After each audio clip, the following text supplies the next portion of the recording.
大家好，就是欢迎大家来参加这个 panel。然后这个 panel 呢，会主要是跟 AI 相关。那今天来听的伙伴们都蛮幸运，因为这几位 founder 都是在这个领域，他们各自领域都是非常优秀的。那等等我们就会开始我们的 panel。那等一下 panel 我们还是会以英文进行。Okay, all right. So today we are very exciting for this panel, and this panel is mainly talk about the AI. And as you know, that AI is pretty important, and like in the near future, not in the near future, just right now, everyone's using AI right now, right? So AI is going to help us to change life pretty soon. So here we are honored to invite Jason Brink, Dan Wang, Henjing, and Mauvis. These four founders are come to in the AI field, and they are the experienced founder, and their project is very excellent in the market right now. So without further introduce, let's have a first introduction right now. So the first, before we dive into the question, I would like to have each one of you to have a quick introduction of your project. But let's not just do introduction of your project. Please also share your vision. What's your vision to your project to the crowd? So let's start from the Jason.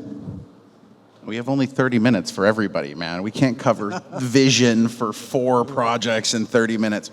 My name is Jason Brink. I'm the CEO of Datagram. The best way that you can think of us is we are a DPIN for DPINs to de-shitify the DPIN space. We basically help DPIN projects actually decentralize and build out real infrastructure. AI is a large focus of what we are working on because I personally believe, vision here, I personally believe that AI must be decentralized in order to truly succeed in the long run, and that's why we're here, and that's why I'm doing what I'm doing. Oh, good. Dan? Cool. I'm Dan. I'm the co-founder and CEO of Aethir. We're a distributed compute network, like an Airbnb for GPUs. Our purpose is to help projects, early stage projects, specifically in the AI and gaming space, to go to market quicker with more stable compute at a lower cost, to help hack the kind of early growth pains and reduce friction for teams looking to service and scale users. Got it. How about Han? Great. My name is Han Jin. I'm the co-founder and CEO of Bluwhale. Bluwhale is the first consumer-powered AI network, which means we are orchestrating resources on-chain in order to be able to stack agents and AI models and smart applications. The one thing about vision we had was that I don't believe that people are technical enough to adapt to Web3, especially like with signing contracts, staking, and all those technical terms that they need to sift through in order to do any transactions. So our belief is that in the next 5 to 10 years, more than 90% of the transactions will be done by agents. So Bluwhale naturally becoming the go-to destination for you to contribute your data and be served by hundreds of agents that are doing all kinds of financial services for you. Hi, Mauvis. Hey, I'm Mauvis, CEO of Sogni AI. We're a decentralized DPIN network, SDK, and builder platform for creatives. We saw that about 3 or 4 years ago that closed source AI showed the world how amazing AI can be in terms of boosting people's productivity, but they safeguard it with these $20 monthly plans. You pay for the innovation. The minute you stop paying, you lose access. We saw that open source models is ready for the world. It's just, one, hard to access. You got to be a programmer to use it. You got to have a nice GPU. We solved both those problems by building what we call Sogni Studio. And then we built an SDK, and now we have a tremendous builder program for anybody to be able to create the app of their dreams. Got it. Before we dive into the next question, I have a quick question for Dan. So as we know that the supply of the GPU is pretty tight, right? So a lot of AI project team, they don't have a chance to get access to the high-end GPU. So how do you guys secure those GPU power for everyone? Well, scarcity is unevenly distributed, right? So if you believe Elon Musk, he says they're going to scale to 50 million H100s for Grok by 2028. Seems a little far-fetched, but even if a tenth of that were true, the ability and I guess, the supply to be able to service that type of demand is sorely lacking. What we do is we work with lots of different neoclouds, data center providers to aggregate their resources, offload some of their underutilized compute, and then basically provide discoverability for it. So helping them improve their utilization rate, the overall efficiency of their infrastructure solutions, to just increase ROI by a little bit so then they can continue to invest in more compute resources. But it's a hard work. It's a two-sided marketplace. So even though we've got a massive sales team, we have just as large a team out there constantly sourcing supply from 200 to 300 different data centers and data center operators around the world, from your Crusoes all the way down to Zane Telecoms to you name it. Yeah. Yeah, I think that's important because everyone needs the AI computation power, right? So you guys just helping others to easily get access with a best cost effective, right? So and I also have a quick question for the Mauvis. So I think everyone just know that Google just debuted a new AI. It's kind of sounds like a nano banana, right? So what's your thought on it? So Nano Banana is incredible, and everyone is loving the results. Nano Banana is an image model that allows you to do in-place editing, change a person's hat color, change the text on someone's shirt, and so much more incredible stuff.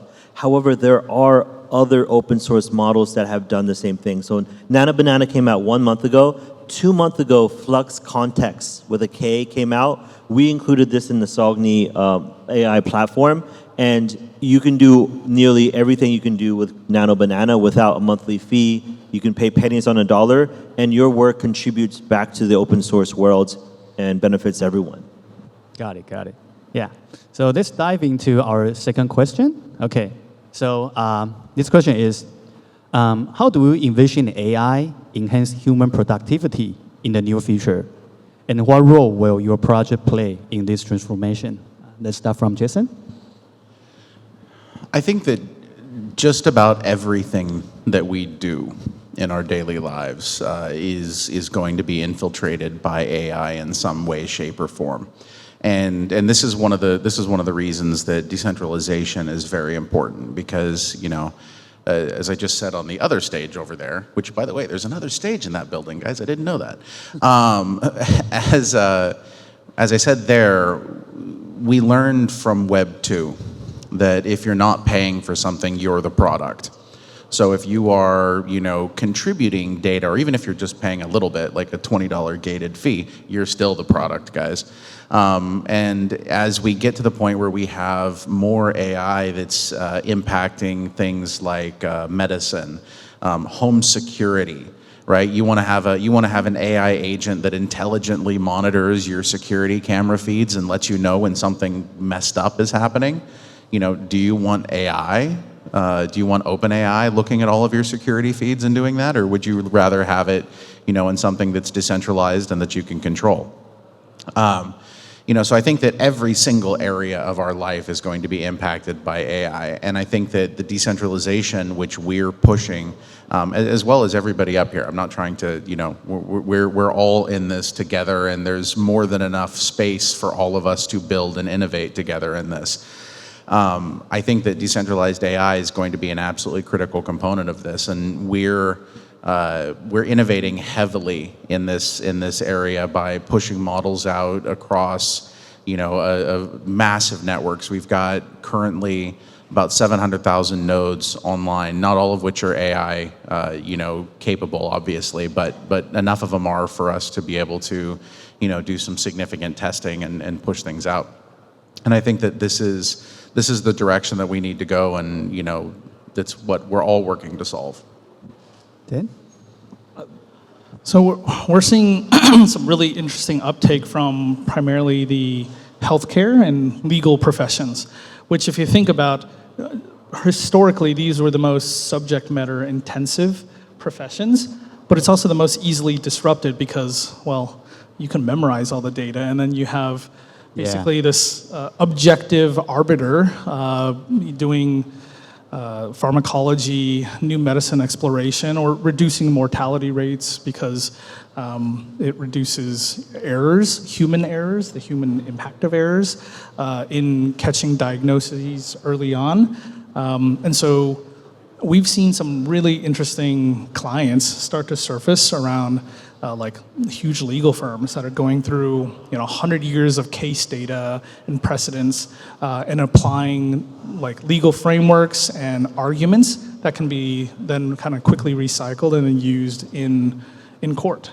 Or on the medical side, some hospital systems starting to train on localized data of their own doctors' historical mistakes, and then mapping against general population data to then understand where they exceed, where they under-index, where they make mistakes, do they prescribe certain medicines more than other hospitals, to then figure out how to fine-tune their own practices to, again, improve service and reduce errors in their services. And I think these are just two of the very first professions that'll be drastically impacted. And I'm not saying like doctors and lawyers aren't going to be needed, but I think what you're going to see is a shift in people studying these professions being able to implement and utilize AI well to do their jobs even better. And it's going to replace a lot of the folks that simply were like subject matter experts because they memorized a bunch of books or a bunch of material. The uniqueness around that, the moat around that is starting to disappear. And I think we're going to feel the impacts in a very, very, very short time. Yeah, when talking about data, I think we need a Bluwhale solution to protect people's identity and your privacy, right? So can you have give us like, what do you envision AI enhance human productivity in the near future, and what role will your project play in it?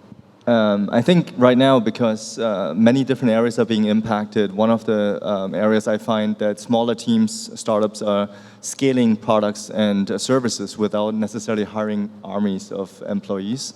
I just saw the post from Brian Armstrong the other day.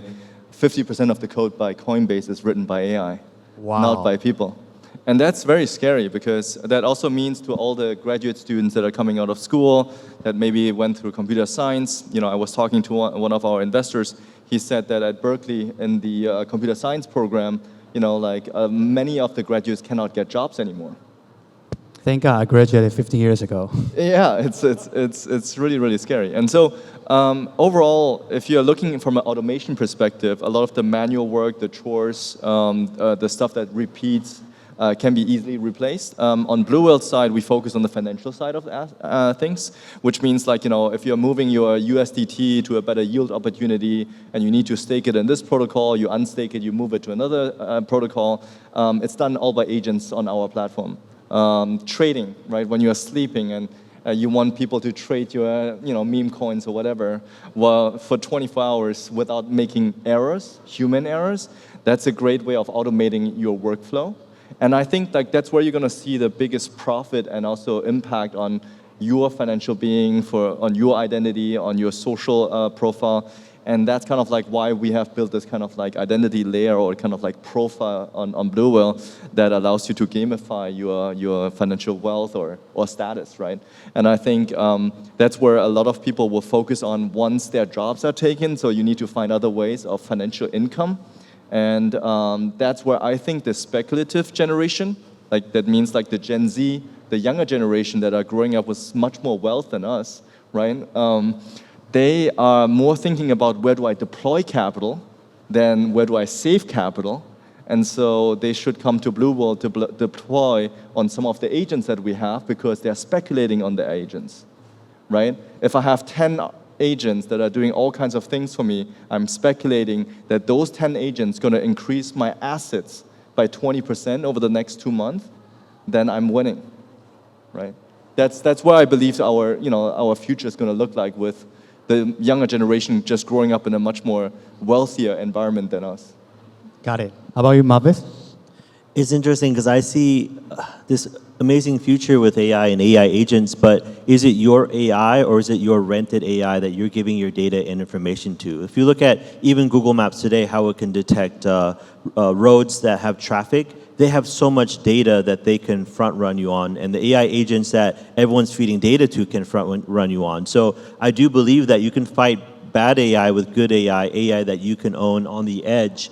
And in our case of Sogni, for example, you can download models and run them on your own computer if it's fast enough, but if not, you can use our DeepIn network and pay pennies on the dollar, but there's no vendor lock-in. So once you have your workflows in there, and maybe you're making a really successful business and you don't want to depend on a network anymore, you can download your own models and stuff. Same thing, I think when DeepSeek R1 came out, it really changed the game. I used to not believe in AI wrapper startups that are just using ChatGPT, but then when DeepSeek came out, suddenly now you do have something that you can use without the internet, that OpenAI can't just 10x their bill on you or decide they're going to replace you with their own version of your app or something like that. So in the end, I think we got to constantly push the open source world and benefit the open source world so that we don't just tie our futures to 2 or 3 monolithic companies. Thanks. So our next question will be like, in this AI era, and we all know that the Asia market is huge with high potential. So what do you think will be the APAC's edge, and why APAC market is important to you? This is an interesting question. I think that this is so weird because typically speaking, and maybe I'm unique here, but when I say this, as an American, typically speaking, for a long time, people have looked at the United States as a place of innovation, right? Everyone wants to go to Silicon Valley. Everyone wants to go to, this sort of area of innovation. I think that the United States has lost that. I think that if you look at human history, you will see almost like a ball of progress that gets passed around the world from place to place. And I think that currently that is here in Asia. I think that Asia is where the growth is going to be. I think that this is where the innovation is going to be because nobody here is sort of resting on their laurels, if that makes sense. I think that people here, countries here, companies here are more willing to do what is necessary to succeed, and less tied to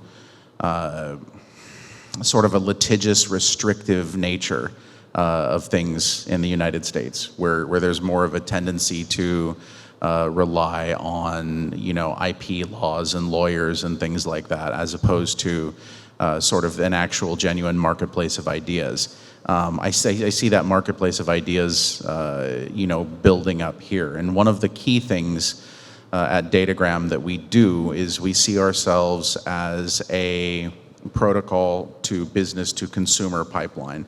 We see our job as helping businesses succeed, because if the business succeeds, they serve their end users better, and that benefits the entire chain, right? We're not super interested in, helping 1 and 2 individual people do DeepIn related things. It's more about helping businesses, right? And I think that this is where you're going to see that kind of innovation, because you have a kind of entrepreneurship here that you don't see as much in the West anymore. I mean, if you go to the United States and you drive around, you see the same 20 companies everywhere. And that sort of like super small micro business entrepreneurial mentality that you get at the street level in a lot of cities here in Asia. Like I live in Thailand, everybody's an entrepreneur. Everybody is. You don't see that in the US anymore. And that's why this region's so important to us. Dan? Well, I think it's a loaded question because I think everyone's going to be like, cool, it's here, it's in Southeast Asia, it's in developing nations. I think it's more of a who though, right? Like rather than where. And I honestly, I've got to say, it's like the Gen Z population, like the level of adoption and integration into like native AI tools and use cases is the same difference between like my grandma and us for like social media, or like being able to use Google to produce instantly any type of the results that we want. I had this conversation the other day with one of my professors at Princeton. We spent like 2 years doing a giant thesis and like 2 years of study to create a report around like economic impact after wars, right? And it's this like massive intensive, resource intensive initiative to then help inform like the World Economic Forum of like, how do you apply aid post-war in developing nations? A student in his class was able to replicate the same results in like 30 minutes. What took literally hundreds of us and like, you know, an army of PhD students, granted 20 years ago, to do, literally one person can do in 30 minutes, scraping all the data and resources by themselves. And so it's just, I think we're not prepared for the level of just native adoption that really, like kids these days, are going to be able to utilize AI tools and resources. It just comes natural to them. I saw like a niece the other day. She's like 4 and she's already on like ChatGPT, able to generate like small comics and stuff with like, you know, Baby Shark. He has too many smart friends. So. Yeah, it's like, it's crazy. Even my little sister told me that she talked to ChatGPT every day because that's her best friend. I said, what? Okay. It's insane. And I just think that the ability for them to adopt and then utilize AI so naturally is something that we're just going to be a little bit unprepared for. And I think that's going to drive the next apex edge. And so it's less of a where, but then who and the type of demographic that's going to be using it and how they're going to use it is going to surprise all of us. Yeah. I would actually look at it from an educational perspective because, you know, before there was a huge divide between Western education and APAC education, which I would say like in APAC, you have this kind of like a very preset structure of how you learn things. And then in US and Europe, it's a little bit more free how you think about how to solve problems. I feel like AI will bring the playing field for everybody. That means your learning speed, your learning style, especially in APAC, being able to talk to, you know, like in Asia, to learn fast by talking to ChatGPT or to those kind of educational platforms that have AI integrated in it, will give a very, very different thinking and mindset to the population here. And so that will also create more innovation and naturally then drive a trend of like more adoption of like startups and self-funded and created businesses. That's you know, like more 10 years down the road, right? But I think, you know, where Asia contributes a huge movement in the last couple of years is like, I feel a lot of the capital markets, like we are looking still at crypto here, right? Has moved all to Asia. So a lot of the capital flow, the trading communities, the volume is coming from Asia. And where the capital goes is also where the talent goes. And so you see, you know, like Dan and I spend a lot of time probably in Asia these days versus in the US, while like in the last 15 years before COVID, I was more in San Francisco. And so I think, you know, as more talent migrates into this direction, I also think that more will happen on this end of the world in terms of innovation. I agree with what Jason was saying, that like every 100 years, it seems like the torch is passed to the next great nation or group, and I don't know who's next, or maybe it's just down to the individual now, but I do think so much innovation is happening in Southeast Asia, in Asia in general, and America and the West is kind of resting on their laurels, and after you get comfortable with your nice houses and cars, maybe that just happens. As an American that moved to Asia like 7 years ago, I just absolutely love it here. But there's also something to be said about all these new open source models being released from China that is just shaking the ground and, you know, scaring companies like OpenAI, essentially cutting their valuations in half because, you know, tools like DeepSeek, it showed you that OpenAI is not magic. And then tools like Sogni show you that Midjourney is not really magic, you know, and that's all happening here in Asia. Super exciting. Yeah, thanks for the opinion. It's pretty good. So before we dive into the final question, let's back to some DGen question, okay? Yeah, so from last year, the AI token, they experienced a significant growth. They're pumping so hard last year, right? But this year, the AI segment tokens seems a little bit still quiet right now. So do you believe AI segment token will still see some final surge and capture the wave in this bull round? I think all the tokens are a little quiet right now. Yeah. As from Jason? I'm going to make people angry with this one. I'm so tired of this industry, guys. I can't even tell you. The problem with a lot of these tokens, okay, and this is not just AI segment tokens or deep-in tokens or gaming tokens or anything, is that we as an industry have gotten to the point where we have allowed the absolute deep penetration and capitulation to bullshit. There is so much fake stuff out there, and I think that, you know, one of the things that's interesting is you see Bitcoin, you see Ethereum pumping, you see all of these things. You don't see any of the altcoins moving right now. And the reason the altcoins aren't moving is because there's zero retail interest. And the reason that there's zero retail interest is because we as an industry have let this entire industry become bullshit. And people are afraid, they don't know what's real, because especially when you're dealing with AI tokens, right? You know, at the beginning, those AI tokens, like how many of those shit projects were just wrappers on OpenAI? Like how many of them were just like, oh, well, we have an API key, we can make a token, and then they just fucking rug and disappear. Excuse me. I get very spicy about this topic. I think that you're going to see the next thing here is going to be the growth of projects that are based on real, actual utility, not just, ooh, you used a buzzword, let me yeet my money at that. So it's either going to be real stuff or total degenerate bullshit like Fartcoin, okay, that people are like, no, that's funny, I'm gonna put my money there. Those are the two polarities that we're going to be seeing. I completely agree with that. And I think one of the best examples is probably Aethir here with Dan, where they have incredible revenue, incredible adoption, and probably one of the only decentralized compute companies out there that has been able to actually execute on a business model that works. Incredible FDV, by the way. Just kidding. But, yeah, go ahead. I was going to say, but we have seen, and inherently there's a struggle, is this double bell curve where it's either a flight to quality, a flight to safety and fundamentals, and then it's a very different type of capital. And then the rest of the speculative retail that used to be here, literally are just trenchers, super PvP, rotating from one contract address to the other, and it's just a very mass extractive ecosystem that kind of survives down there.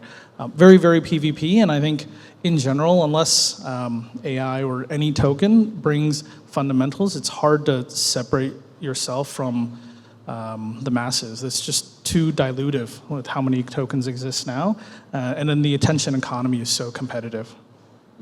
Well, this is probably my third or fourth cycle since 2016, 17, and this rotation generally always happens. There's no guarantee it's going to happen. Obviously, none of this is financial advice. But I mean, we already see Bitcoin hitting 120,000, and it's just looking too expensive for the people. Then Ethereum hit $5,000, and that's looking pretty pricey now. And everyone's rotating into the big alts like Solana. And I think in the next 3 months, we will see an altcoin bull run for the smaller gems. And, you know, a lot of projects, you know, have been working really hard. Anything under, like, that only worked 3 or 6 months to launch a token, that's probably going to be a rug. But people, if you look to those projects that have been working for 1 or 2 years dedicatedly with a super long, a vesting schedule of 2 or 3 years or more, like, they're dedicated to actually, like, providing value and changing the world. And these bull runs do help them get the word out. So I know that it's all PvPing and people buying and rotating smart contracts, but that liquidity does help projects and does help bring exposure. So that's what I'm here for. I think it's great when people can find those gems and talk about them. And so we're in this point where we're like, should we go to the big KOLs or we just grow slow and quality? And that's what we've been focusing on now. And I hope that, like the population that is looking at those tokens is starting to shift their mindset, because most of them are looking at hype, at tokens that take off like a rocket ship. And the problem is that those rocket ships that take off, they also suck you dry when they come down. And the biggest problem is really like that. Most of the people that are investing in those tokens, they see, I'm too late. So they are purely investing out of emotions, purely investing out of FOMO. and just throwing money at something that they don't understand. I still remember, like a couple of months ago, we had this AI agent wave, right, where everybody like A16Z or something like that, right, like just takes off like crazy, and then a couple of months later, like what have they actually been executing on, right? And so I hope that it teaches this generation and this bull run a lesson, and gives them the opportunity to look at fundamentals and take a deeper look instead of just the short term. Yeah, thank you so much for all the like great opinion. And I think we're running out of time, so let's wrap up. If you guys believe in AI and which AI is happening right now and changing the world right now, and these founders are very brilliant in their area. All these projects are excellent in the market right now. So if you believe in AI, please stay tuned with all these projects, and you can talk with these brilliant founders later there. Thank you so much. Thank you. Thank you, Thank guys. you.